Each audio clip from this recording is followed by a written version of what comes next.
जो ये आइंदा ऐसी कोई हरकत मत करना। जब मेरे लिए आवाज उठानी कहाँ थी तुम्हारी ये फिक्र? हमारे लिए टैक्सी का बंदोबस्त कर। मैं मैनेज कर लूंगी।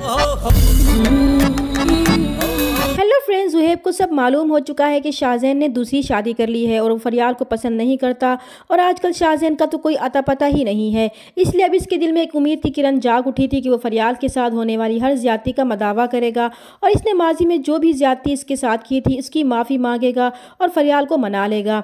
और इसी कोशिश में वो फरियाल के पास जाएगा और उससे बेतकल्लुफ़ होने की कोशिश करेगा।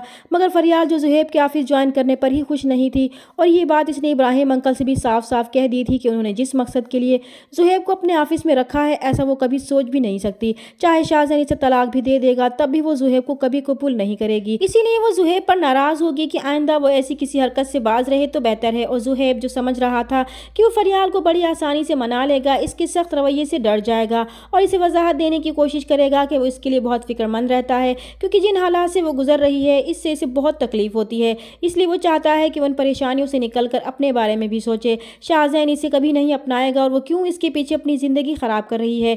ज़ुहैब की बातें सुनकर फरियाल इसे जवाब देगी कि आज इसे इसकी फ़िक्र क्यों हो रही है। जब इसके लिए आवाज़ उठाने की ज़रूरत थी इस वक्त वो कहाँ था, इस वक्त इसकी ये फ़िक्र कहाँ थी। इसलिए बेहतर है कि उसकी ज़िंदगी में कोई मुदाखलत ना ही करे, क्योंकि वो इसी हाल में खुश है और अपनी फ़िक्र वो खुद कर सकती है। और शाहज़ैन इसे अपनाए या ना अपनाए ये इसका मसला नहीं है। और ज़ुहैब इसकी बात का कोई जवाब नहीं दे पाएगा, क्योंकि वो बिल्कुल ठीक कह रही थी। अगर इस वक्त वो फरियाल के लिए आवाज़ उठा लेता तो वो आज इन मुश्किलात से ना गुजर रही होती। इधर इब्राहिम साहब ने भी फैसला कर लिया था कि इनके एक गलत फैसले की वजह से फरियाल आज जिन दुखों से गुजर रही है वो इस इन दुखों से निकाल कर रहेंगे। फरियाल के साफ साफ मना करने के बावजूद वो अब भी यही चाहते थे कि फरियाल शाहज़ैन को छोड़कर ज़ुहैब के साथ अपनी ज़िंदगी गुजारे, जबकि इब्राहिम साहब ये नहीं जानते थे कि शाहज़ैन आजकल किन हालात से गुजर रहा है। इधर शाहज़ैन को फरियाल की मोहब्बत का एहसास होने लगा था, मगर अब भी वो इसे तस्लीम करने के लिए तैयार नहीं हो पा रहा था। तबीयत ख़राब होने पर शाहज़ैन ने बेहोशी में फरियाल का नाम लिया था तो इसका रूममेट समझ चुका था कि यकीनन इस नाम की लड़की की इसकी ज़िंदगी में कोई ख़ास अहमियत है। इसलिए जब इसने फरियाल का नंबर मिलाया तो शाहज़ैन ने गुस्से से फ़ोन छीनकर फरियाल को गलती से नंबर मिल जाने का कहकर बंद कर दिया था, क्योंकि अब भी इसकी अना आड़े आ रही थी। मगर इसका रूममेट एक बार फिर फरियाल से रब्ता करके इसकी तबीयत ख़राब होने का बताएगा और अपना पता भी बताएगा तो फरियाल शाहज़ैन की तबीयत का ख़राबी को सुनकर बहुत परेशान हो जाएगी और इसी वक्त वो शाहज़ैन के पास जाएगी और उसकी तीमारदारी करेगी और शाहज़ैन का इतना ख्याल रखेगी कि शाहज़ैन बिल्कुल ठीक हो जाएगा। इसी फरियाल का इस तरह इसका ख्याल रखना बहुत अच्छा लगेगा और वो फरियाल को कुछ नहीं कहेगा तो फरियाल को इसकी इस तब्दीली पर हैरानी के साथ खुशी भी होगी।